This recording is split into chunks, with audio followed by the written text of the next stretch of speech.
అనగనగా ఒక ఊర్లో ఒక మామిడి పండు ఉండేది.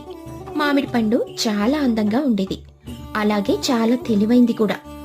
బంగాళదుంప అయితే ఎప్పుడు మామిడి పండు వెనుక తిరుగుతూనే ఉండేది. ఒకరోజు మామిడి పండు ఊరి నుండి ఏదో అవసరమయ్యి పట్నానికి వెళ్తూ ఉంటుంది. అలా వెళ్తున్న తన వెనకే బంగాళదుంప రావడం గమనించింది. బంగాళదుంప, ఎందుకు నా వెనకే వస్తున్నావు? నువ్వంటే నాకు చాలా ఇష్టం. నీతో ఆ విషయం చెప్పాలని నీ వెనకొస్తున్నాను. నీకేం, నువ్వు బాగానే నా వెనక పడుతున్నావు. అయినా నువ్వు అలా రావడం నాకెంత ఇబ్బందిగా ఉంటుందో తెలుసా? ఎవరైనా చూస్తే ఏమవుతుంది? చూస్తే చూడని, నాకేం భయం? భయం లేనప్పుడు ఎందుకు నా వెనకే తిరుగుతూ ఉన్నావు? ధైర్యంగా నాతో నువ్వు చెప్పాలనుకునేదేదో చెప్పొచ్చు కదా. చెప్దామనే వచ్చాను. సరే, నువ్వు సరే అంటే నీకు ఏ లోటు రాకుండా చూసుకుంటాను. ఒకవేళ నేను కాదు అంటే ఏం చేస్తావు? నాలో ఏం తక్కువ? ఎందుకు కాదంటావు? ఒకవేళ అంటే ఏం చేస్తావు? ఎలా అయినా నిన్ను పెళ్లి చేసుకుంటాను. మీ అమ్మా నాన్నలను బెదిరించైనా చేసుకుంటాను. చూసావా, ఇప్పటి వరకు నా వెనక అణిగి మణిగి తిరిగావు. నేను కాదు అనగాని నీలో క్రూరత్వం బయటపడింది.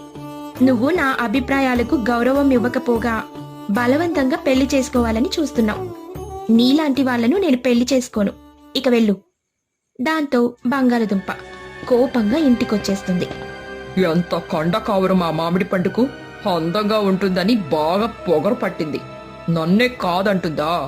ఇక దానిని ఎవరు పెళ్లి చేసుకుంటారో నేను కూడా చూస్తాను. దానికి తగిన బుద్ధి చెప్తాను.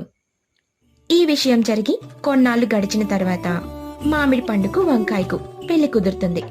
మామిడి పండు పెళ్లికి బంధువులందరితో పాటు బంగాళదుంపను కూడా పిలవాలని అనుకుంటుంది.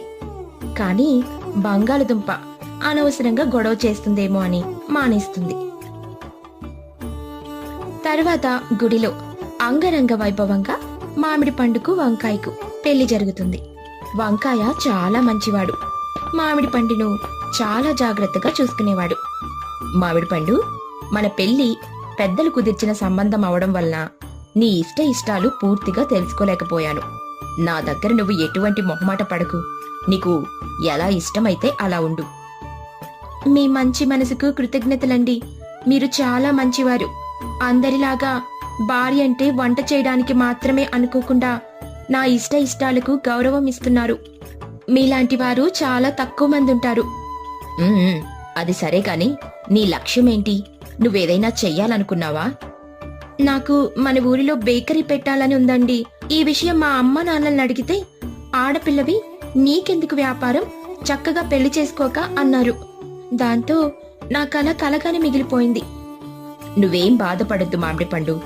మనమిద్దరం కలిసి ఈ ఊరిలో బేకరీ ప్రారంభిద్దాం. నువ్వు చేసిన కేకులు బావున్నాయని అందరూ నిన్ను మెచ్చుకోవాలి.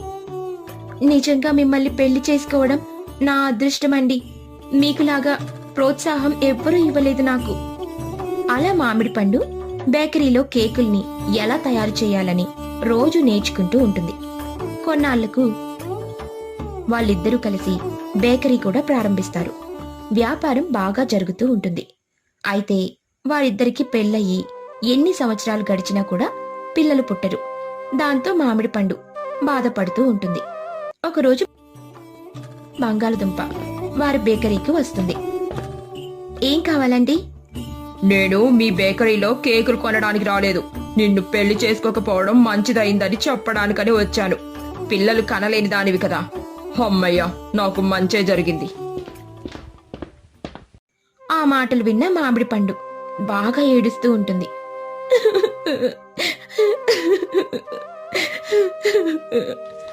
ఇంతలో వంకాయ వచ్చి, అవేమి పట్టించుకోకు అని ఓదారుస్తుంది.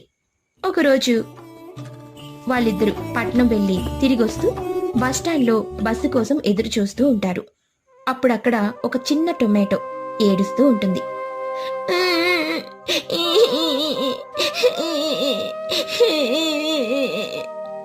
అందుకు మామిడి పండు, ఏమైంది బుజ్జి, ఎందుకు ఏడుస్తున్నావు? మీ అమ్మ నాన్నలు ఎక్కడున్నారు?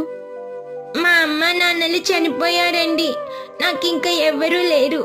ఎక్కడికెళ్లాలో ఏం తెలీదు. 4 రోజుల నుండి ఏమీ తినలేదు. బాగా ఆకలేస్తుంది. అమ్మ నాన్న గుర్తొస్తున్నారు. మామిడి పండు వెంటనే తన దగ్గరున్న ఆహారం తీసి టొమాటోకి ఇస్తుంది. నిన్ను నా కన్న బిడ్డలాగా చూసుకుంటాను. మాతో వస్తావా టొమాటో? వస్తానండి. అండి కాదు, ఇవాటి నుండి నేను నీకు అమ్మని, వంకాయ నీకు నాన్న. నువ్వు అలాగే పిలవాలి. అలాగే అమ్మా. అలా మామిడి పండు, వంకాయ అప్పటి నుండి టొమాటోను సొంత బిడ్డ కంటే ఎక్కువగా చూసుకుంటూ ఉంటారు. అందరూ ఆనందంగా జీవించసాగారు.